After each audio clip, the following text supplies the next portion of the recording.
Hello বন্ধুরা, welcome back to my channel. বন্ধুরা, আশা করছি তোমরা সবাই খুব ভালো আছো এবং সুস্থ আছো। তো আজকে তোমাদের সাথে খুব সুন্দর একটা রেমেডি শেয়ার করব। খুব সহজভাবে তোমরা ঘরে বসেই কিভাবে ব্লিচ করবে মাত্র 1 টাকা খরচ করে। তো খুবই ইজি হতে চলেছে। তো ভিডিওটা শুরু করার আগে যারা আমার চ্যানেলে নতুন তারা অবশ্যই চ্যানেলটিকে সাবস্ক্রাইব করো এবং বেল আইকনটি ক্লিক করে রাখো। তো চলো রেমেডিটা স্টার্ট করা যাক। তো এই রেমেডিটা আমাদের তৈরি করতে এখানে লাগবে 1 টাকা দামের শ্যাম্পু। তো তোমরা কিন্তু এই 1 টাকা দামের শ্যাম্পু দিয়েই কিন্তু তোমরা ব্লিচটা করে নিতে পারবে। তোমাদের আর পয়সা খরচ করে পার্লারে যেতে হবে না।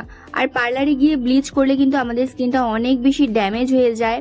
তো দেখো, তোমরা যদি ঘরে বসে সাধারণ ন্যাচারাল ইনগ্রিডিয়েন্ট দিয়ে যদি তোমরা ব্লিচটা রেডি করো, সেটা কিন্তু আমাদের স্কিনে কোনো রকম খারাপ ইফেক্ট করবে না। তো আমি এখানে 1 টাকা দামের শ্যাম্পু পুরো পাউচটা দিয়ে দিয়েছি এবং এর মধ্যে আমি দিয়ে দিচ্ছি হলুদ। তো তোমরা রান্নার হলুদ ইউজ করলে কিন্তু এখানে সামান্য একটু দিয়ে দিবে, না হলে কিন্তু হলদেটে কালার চলে আসবে। তো আমি এখানে কস্তুরি হলুদ দিয়েছি বলে এখানে আমি হাফের একটু কম দিয়েছি। তো এর মধ্যে আমি এখন দিয়ে দিব কোলগেট। তো তোমরা যদি হোয়াইট কোলগেটটা নিতে পারো তাহলে কিন্তু খুব ভালো হয়, আর যদি হোয়াইট কোলগেটটা না থাকে তাহলে যে কোনো কোলগেটই নিতে পারো। কোলগেট কিন্তু আমাদের স্কিনকে খুব ভালো করে একটা গ্লোয়িং এনে দেয়, খুব ভালো একটা গ্লো এনে দেয়। তো এই উজ্জ্বলতার জন্য কিন্তু আমাদের এখানে কোলগেটটা ইউজ করতেই হবে। তো লাস্ট আমি এখানে দিয়ে দিচ্ছি হাফ লেবুর রস।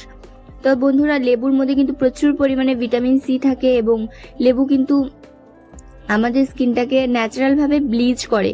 তো দেখো, সবগুলো উপাদানকে আমি খুব ভালো করে মিশিয়ে নিচ্ছি। তো তোমরা কিন্তু ইজিলি পুজোর আগে কিন্তু এইভাবে ব্লিচটা করে নিতে পারবে। আর এই ব্লিচটা কিন্তু তোমরা 15 দিন বাদে বাদে করবে, মানে মাসে 2 বার করবে।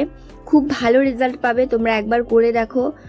সত্যি এটা কিন্তু তোমাদের স্কিনকে কোনো রকম ইরিটেট করবে না, তোমরা নিশ্চিন্তভাবে ইউজ করতে পারো। আর শ্যাম্পু কিন্তু আমাদের স্কিন থেকে যত পুরনো নোংরা সব কিন্তু পরিষ্কার করে দেয়। খুব ভালো কিন্তু শ্যাম্পুর ডিপ ক্লিনিং এর কাজ করে। আর আমি এখানে দিয়েছি হলুদ, যেটা কিন্তু আমাদের স্কিন থেকে সানট্যানের মতো সমস্যাগুলো দূর করে দেবে এবং অ্যান্টিসেপটিকের কাজ করে।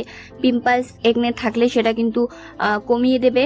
তো দেখো, খুব ভালো করে আমি প্রথমে ফেসটাকে ক্লিন করে নিয়েছি এবং তারপরে আমি চুলটা সাইড করে পুরো মুখে ভালো করে লাগিয়ে নেব। যেখানে রিঙ্কলস পড়ে যাচ্ছে, যেখানে তোমাদের বেশি মানে ফাইন লাইন্স চলে এসেছে এবং যেখানে পিগমেন্টেশনের সমস্যা বেশি হচ্ছে, সেই জায়গাগুলো খুব ভালো করে লাগিয়ে নেবে। বন্ধুরা, খুবই ভালো রেজাল্ট পাবে।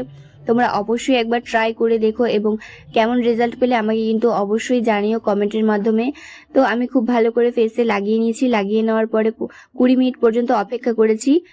তো 15 থেকে 20 মিনিটের মধ্যে হালকা শুকিয়ে আসবে, তখন তোমরা হালকা একটু রাব করে নেবে। এতে যত ডেড সেল আছে, ইমপিউরিটি আছে, সব কিন্তু বাইরে বেরিয়ে আসবে এবং ভেতর থেকে কিন্তু ডিপলি ক্লিন হয়ে যাবে স্কিনটা এবং ভেতর থেকে গ্লো করবে। তো এখন আমি যে লেবুর খোসাটা সেটা কিন্তু ফেলে দিইনি, লেবুর খোসাটা দিয়ে আমি খুব ভালো করে এখন এইভাবে রাব করে নেব। তো তোমরাও কিন্তু একবার হলেও ট্রাই করে দেখতে পারো, খুবই ভালো রেজাল্ট পাবে আশা করছি। সো আমি কিন্তু লেবুর খোসাটা দিয়ে 1 মিনিট পর্যন্ত এইভাবে রাব করে নিয়েছি এবং তারপরে নর্মাল জল দিয়ে আমার স্কিনটাকে ধুয়ে এসেছি। বন্ধুরা, এটা কিন্তু অ্যামেজিং একটা রেজাল্ট দেয়, ভেতর থেকে স্কিনটা কিন্তু গ্লো করে আর খুব সুন্দর একটা হেলদি লুক তোমাকে দিবে। তো দেখো, আমি কিন্তু স্কিনটা ধুয়ে আসার পরে আমার স্কিনটা আগের চাইতে অনেক বেশি পরিষ্কার হয়ে গিয়েছে। তো এরপরে দেখো, আমি যে প্যাকটা বেঁচে গিয়েছিল সেটা কিন্তু আমি হাতের কনুইতে লাগিয়েছিলাম। তো এখানেও কিন্তু খুব ভালো করে পরিষ্কার হয়ে গিয়েছে, ডিপলি